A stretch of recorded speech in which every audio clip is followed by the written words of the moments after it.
Hello and welcome to my channel. My name is Josh and I will be your guide. Here we like to take the journey of the fool and we clamber towards truth.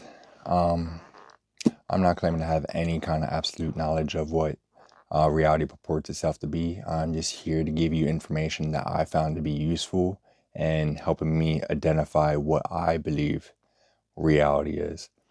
With that being said, viewer discretion is advised because och finnes sannheten mer än ett suk efter detta. Det är en utgräven av salvet. Du må fortsätta oansett för det förer dig, för ingenting kan förbli skjult för alltid. And that means finding the truth is more than a search for data. It is an excavation of the self. You must continue, regardless of where it takes you, because nothing can remain hidden forever.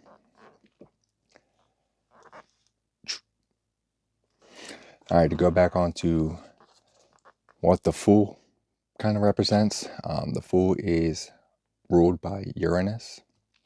And this is going to be like one of the only times I'm going to be reading this card. Just try to give you more feel for what the fool represents. Uranus is a generational planet that governs electricity, technology, and original thinking. It breaks conventions, challenges the status quo, and encourages radical shifts in perspective and collective consciousness. Its energy is often compared to a bolt of lightning, bringing sudden, unexpected events that force personal and societal growth. And all in all, that tends to be what I want to try to do with this channel, try to help people shake up their realities. This video is going to be pretty much what I believe God to be, and pretty sure it's not who you think it is or what you believe God is. Just to give you a basis of some of the information I have consumed. I have read all of the Law of One. It's 5 books.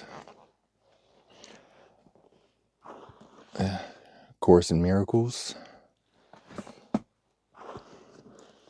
The Tibetan Book of the Dead. The Nag Hammadi Scriptures.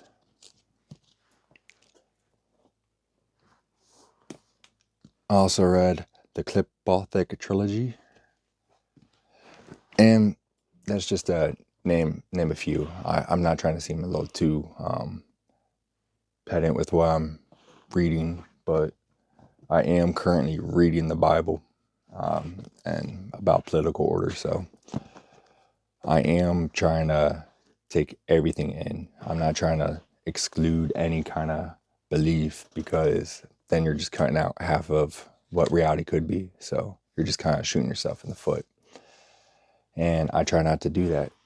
So here I am going to be, like I said, I believe I understand what God is and pretty much what reality is supposed to represent. Take that with a grain of salt.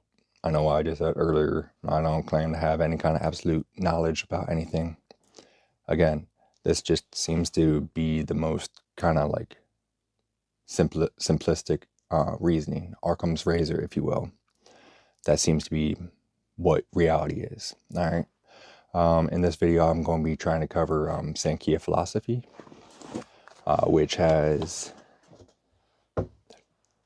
25 tattvas. I did make some boards. I am kind of limited with space, so it's going to be a little bit difficult to really give you a whole span of what I'm trying to work on, so I'm going to be kind of off to the frame. I'm not sure how well it's going to work out, but we'll see. Sankhya philosophy.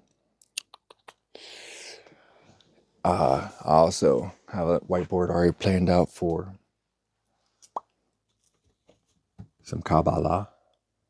Boom, boom, boom. And then I'm also going to erase this one and put Kashmir, Shaivism. But don't worry, that board I do have still written down here. So when I erase it, I'll put this part up so you can just like take a little screenshot. That's oikeiosis. That's a Stoic thing. I'll begin into that in a later video. But yeah, so I'm going to try to get set up. Not really sure how this is going to turn out. Hopefully you guys find some good information about it.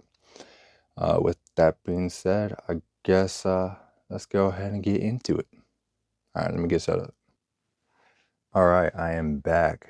Like I said, my setup isn't the best, but I got some cards. I hope you guys actually appreciate the cards because I put a lot of time into it. Like I said, this is the tattvas, pretty much laying out all of Sankhya philosophy. But we'll get to that when I cover up the tattvas. But for first, I gotta let you know that Sankhya philosophy is a dualistic belief system. Don't get too hung up on the dualistic word, all right, because that means nothing to me. All right, it still describes reality pretty nicely, so stay with me. All right. Sankhya philosophy asserts that production is merely the manifestation of what is already hidden, while destruction is the return to an unmanifest state. Satkara Veda, the doctrine that what exists is the effect. Therefore, the effect cannot be produced from nothing, nor can it be non-existence before its creation. The world is an evolution of Prakriti. All right. And Prakriti is just an evolution of Purusha. All right, Purusha. Purusha is the non-changing, eternal, and sentient observer, or the witness, that exists independently of Prakriti, which is matter. Is known as the cosmic man, the self, or the universal principle of pure consciousness. It is inactive and unaffected by the three gunas, or the qualities of nature. Now, to explain Prakriti, Prakriti presents the active, feminine, material nature distinct from the passive, conscious awareness of Purusha. Prakriti is nature, origin, or creation. It embodies the phenomenal world, including the physical body, mental processes, and all of nature. In Ayurveda, it refers to an individual's unique physical and psychological constitution, largely determined at conception.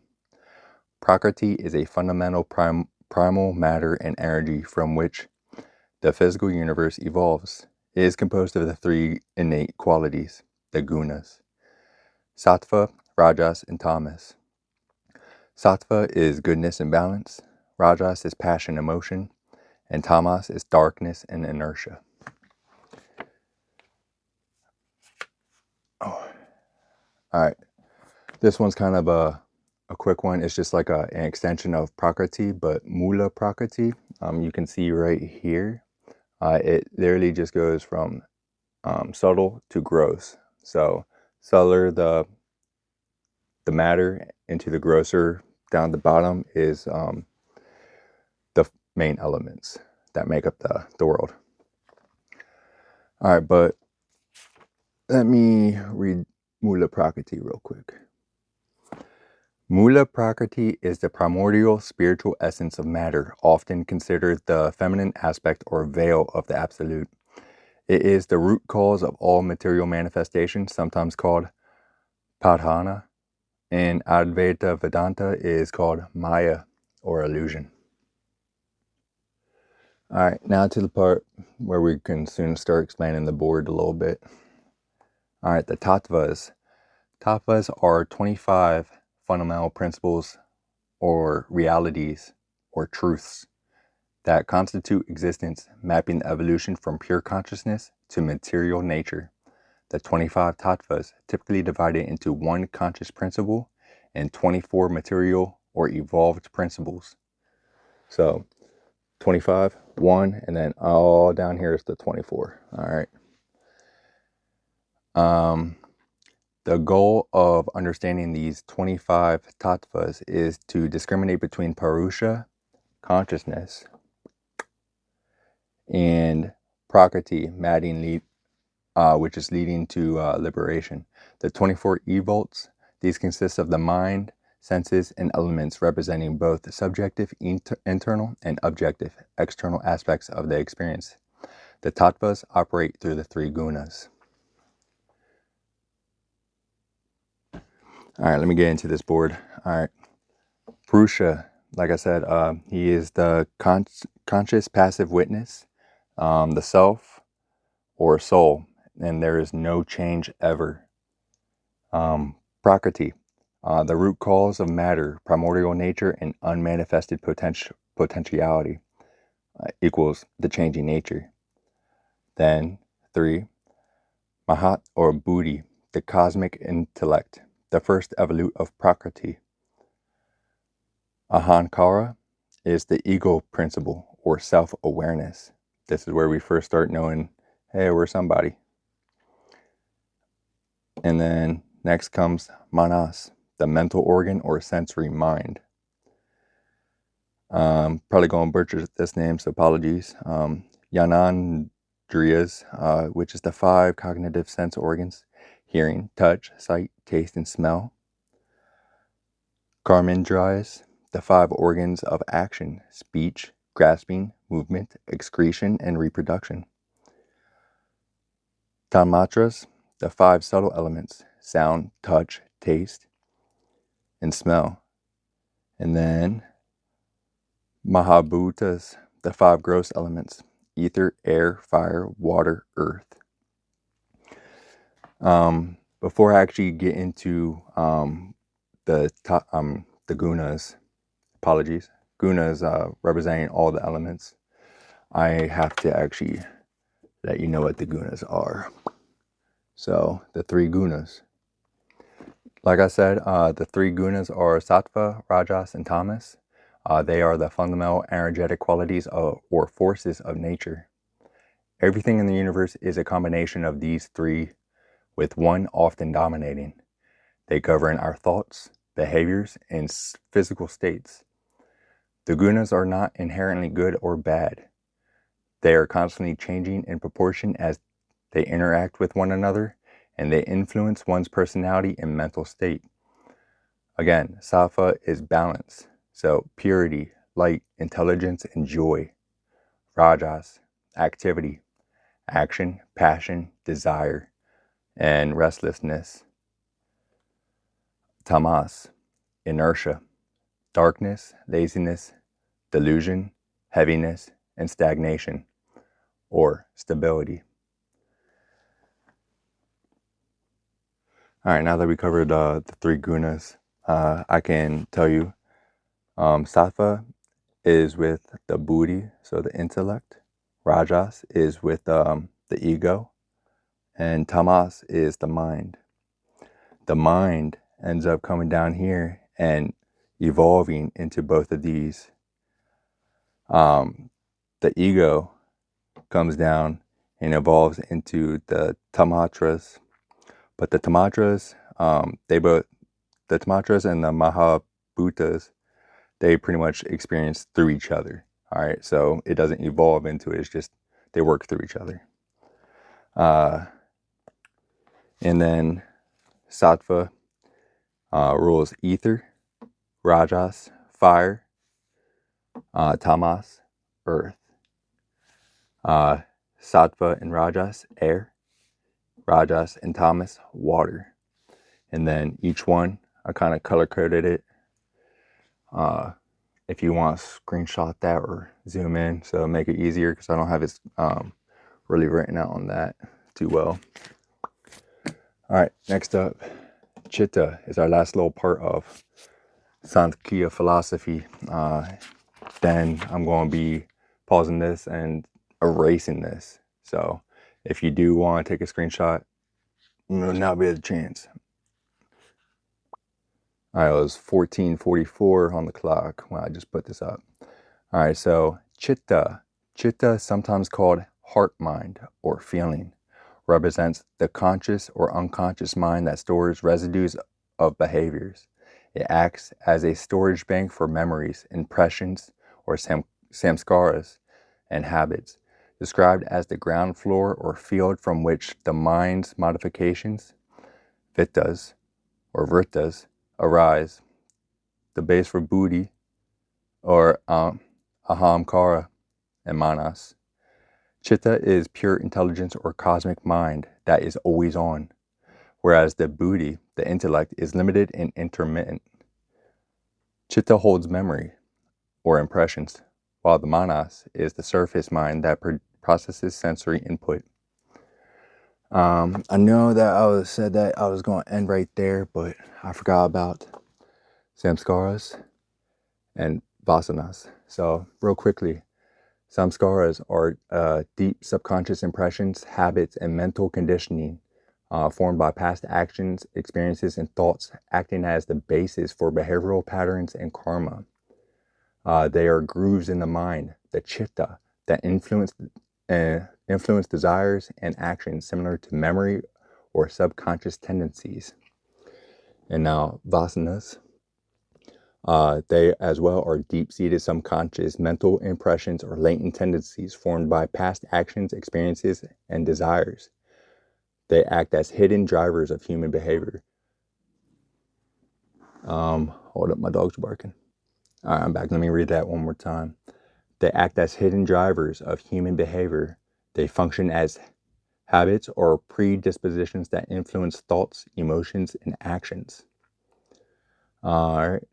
Vasanas dictate how people react to situations, often acting automatically, such as reacting with fear, anger, or love based on conditioning. All right, that pretty much covers all Sankhya philosophy. I am going to be setting up for Kashmir Shaivism. So hang tight. All right, I'm back. Thank you for waiting. Please don't mind my crude drawings, but I did all this kind of fast hand. All right. So this one should actually be pretty quickly to go over. All right. So Kashmir Shaivism. It states that the universe is not static. It is a dynamic, vibrating pulsation of consciousness. All right. Even though the last one was a dualistic, this one is considered non-dualistic because all is Shiva. And yes, Shiva is spelled differently, so is Shakti. That is still SH. I just kept it that way so we don't like misinterpret it for different kind of Shakti. All right, I know that kind of sounds weird, but I meant like for like Kundalini and shit. But nonetheless, Shiva is all that exists. Everything, including suffering and joy, is a manifestation of his divine energy, which is Shakti. Oh shit. Alright.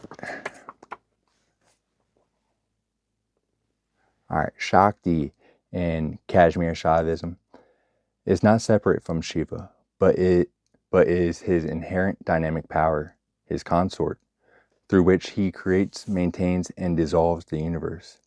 As the divine power of consciousness, Shakti manifests as 5 primary aspects: consciousness, bliss, will, knowledge, and action.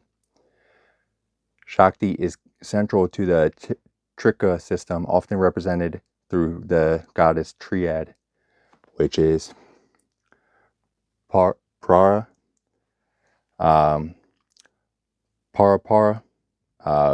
well, Para is transcendent, Para is immanent and transcendent, and Epara, which is immanent. The concept of spanda stirs these 3. That's just like a little cauldron with a little stir thing. All right. So spanda means tremor, pulsation, or movement within the stillness of absolute consciousness. It is the active, unfolding aspect of Supreme Shiva. Spanda is the divine creative pulse, or subtle vibration of consciousness representing the kinetic energy of Shiva, pure awareness that causes the universe to manifest, often termed vibrationless vibration, describing how reality is experienced as a continuous, dynamic flow rather than a static nature. It is the sacred tremor of the heart, manifesting in every thought, heartbeat, and breath. The goal is to recognize this inner pulsation allows one to move to overcome limitations, moving from dualistic ego-bound perception to a state of liberated consciousness. All right, you guys are probably wondering what the cow and that like little guy over there is. All right, so Jiva and Pashu. Pashu is the cow, and Jiva is the man.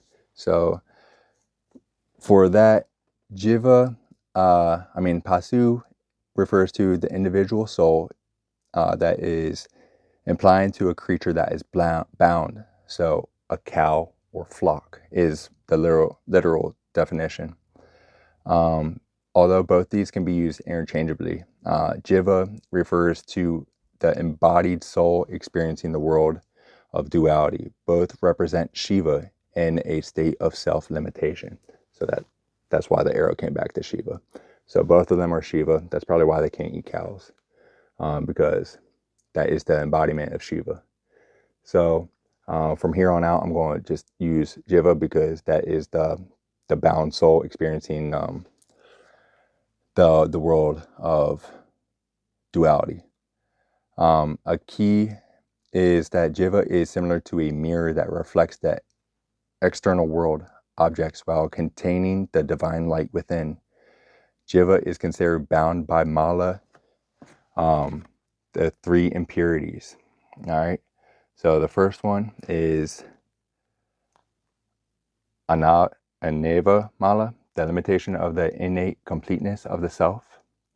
Then there is Maya Mala, the illusion of difference and duality. And then Karma Mala, the bond of cause and effect resulting from actions.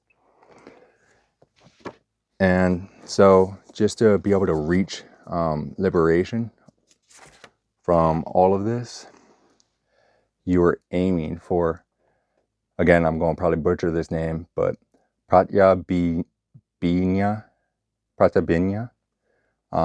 which is arguing that the individual, Jiva or Pasu, is identical to the divine Shiva and must simply recognize this inherent reality. The universe is a manifestation of divine consciousness, and the individual is not separate from it. As a path, it is often described as anupaya, without means, meaning the recognition is instantaneous and does not require specific rituals or practices to achieve. Emphasizes the intellectual and intuitive understanding of the self as a creative, conscious subject rather than just an object. And I like how they stated that it is instantaneous and does not require specific rituals or practices to achieve. Because I can't remember who said it, but they said it the best. If you are an atheist and don't believe in any kind of higher power or God, enjoy your atheism because you're simply one breath away from enlightenment.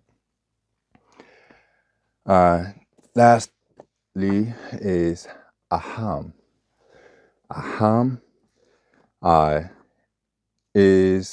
represents the supreme I consciousness, infinite consciousness, the divine heart of Shiva, the non-dual pulsating creative self, signifies the union of consciousness and the dynamic. So consciousness is the A, and the dynamic, so Shakti is Ha, and then forming the ultimate creative and essential mantra representing the entire cosmos and creation to absorption. Aham is the inner self referential and non-dualistic awareness that one is Shiva, not just an individual being. They're formed from the first letter and the last letter of the alphabet, with M just representing the bindu. I'm not 100% sure if this refers to the bindu of the chakra, but all in all, it symbolizes the totality of existence, so all three of them. But just in case if it does mean the bindu chakra is like at the back part of your head, like where the calyx at. So I'm going to quickly read what the bindu chakra is, because it kind of plays hand in hand with what I've been saying with this. It's frequently considered a point of oneness from which all creation originates. Considered a vital or hidden energy center in Tantra and Hatha Yoga. It is associated with the nectar of immortality, Amrit, health and emotional balance.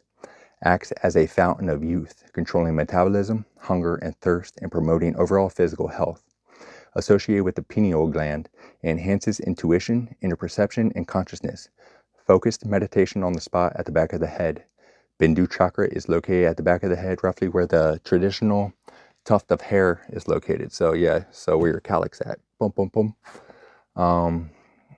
So all that is pretty much Kashmir Shaivism. So I'm going to quickly move on to Kabbalah, because we're at 2626, and I'm trying to like make it kind of concise for you guys, so you don't have to spend too much time with me. All right, so give me one more second and I will put that back up. All right, I did save the Kabbalah for the last, because I believe that this has the most actionable, useful information for someone to apply to their life within these three. I mean, from what I've gathered, I'm not stating that's the actual fact. Like, sure, you can probably like dive into any of those three and still get to the same kind of realization that hopefully I can lay out for you guys. But with that being said, this is the tree of life. This represents Sinsum, which is just constriction. So pretty much I'm going to get into it. Hopefully you guys are enjoying this so far. 27 on the clock. All right. So starts off with Ein Sof. Ein Sof refers to God as he is in himself, completely above and beyond any relationship to the created world. Human minds cannot comprehend him. All right. The Iglim system. The Iglim system depicts the Sephirot as circles within circles, where each level is equidistant from the center, or the divine light. It represents the initial stage of creation, where divine energy enters the Kahala or Kala, vacant space, following Simsum, which is contraction. All right, so I definitely probably messed that name up, but right here's the empty space where it funnels in. These flames represent Ein Sof, because this is all his divine light. He had to reduce it to be able to funnel it into us, for us to be able to handle. All right, Simsum. Simsum is the term, is sometimes interpreted as a defined absence or hiddenness. It is a fundamental concept in Lurianic Kabbalah, referring to the contraction or withdrawal of God's infinite light to create a vacant space. It is not a literal physical removal, but a concealment or stepping down of divine energy, acting as a transformer that reduces voltage so the world can handle it. This primordial act allows for existence of finite independent creation, free will, in the spiritual realms, transforming an all-encompassing divine presence into a structured, differentiated universe. It allows for the simultaneous presence of God and the sense of separateness from created beings.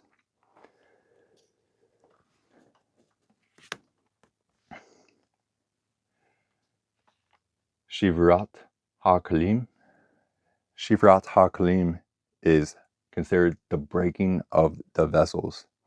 refers to a cosmic catastrophe during creation where divine vessels designed to hold divine light shattered due to the intensity of the light.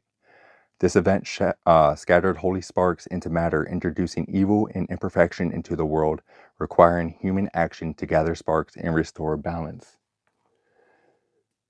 All right. So pretty much when they first try to make the worlds like this, I'm just going to use this as an example instead of the tree of life. They try to fill in, but they didn't reduce this down too much. And when he pretty much expanded out, creating this empty space, it burst, creating all the sparks to fall to the abyss. And this actually plays hand in hand with the Gnostics. So I'm just going to insert this right here. The Gnostic is one who has come to the understanding his own nature and destiny, namely, that he is a divine spark that has fallen into the world of matter and must find his way back to his divine source. So yeah, that's why I don't stick to one religion. They all point to the same truth. All right, so let's stop being like babies about it and actually start noticing the truth about the matter. All right, stop being so dogmatic about everything. Tikkun alam, repair the world or fix the world, is a foundational Jewish principle focusing on social action, repairing the world's breaches through human action. It reflects the idea that humans are partners with God in perfecting the world, often summarized by the Talmudic phrase, "You are not obligated to complete the work, but neither are you free to desist from it." All right, now we're going to start getting into the tree of life real quick. All right, the tree of life is a central mystical symbol representing the structure of divinity, the process of creation, and the map of the human soul. It consists of 10 sephirot, or attributes, and 22 connecting paths with 3 pillars. So 22 connecting paths, 3 pillars. 1, 2, 3. The 10 sephirot are 10 emanations of divine energy, often mapped to the human body or consciousness. Sometimes you can have the feet of God is technically considered to be in Malkuth, obviously with the head or crown up here. Also, if you go into sacred geometry, this goes on top of the head, above the shoulders, right below the armpits, and then near your solar plexus, your sacral, and then your root. And then these go right out by,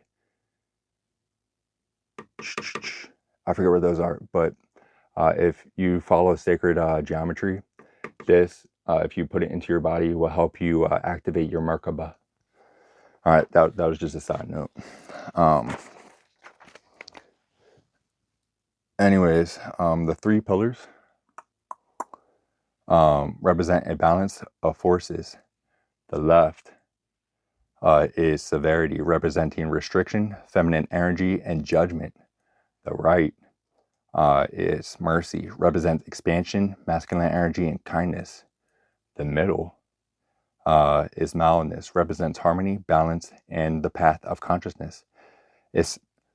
The whole tree of life serves as a blueprint for self-awareness and personal growth, allowing individuals to align their own attributes with the divine.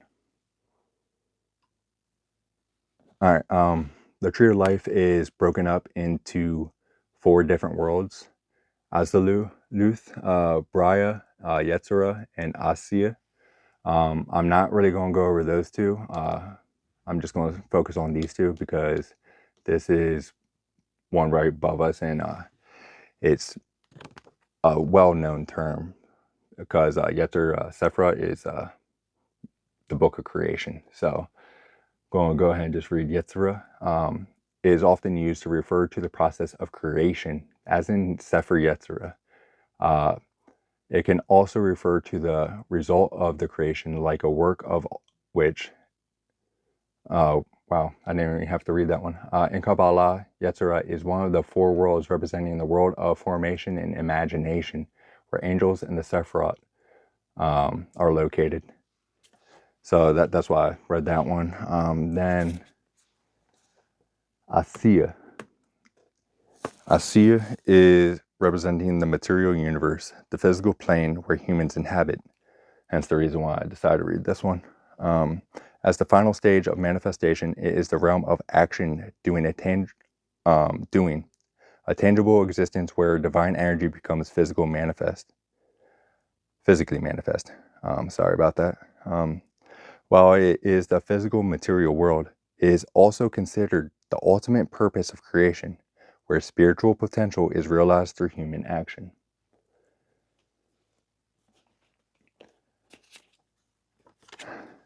All right, like I didn't do those top two worlds, I'm going to quickly just go over the Sephirots, so you know. Keter, Chokmah, Binah, Chesed, Givra, Tiferet, Netzach, Hod, Yesod, and Malkuth. So Keter, crown, Chokmah, Binah, Chesed, Gevura, Tiferet, Netzach, Hod, Yesod, Malkuth. And that one is Da'ath. So that one's just like a hidden realm.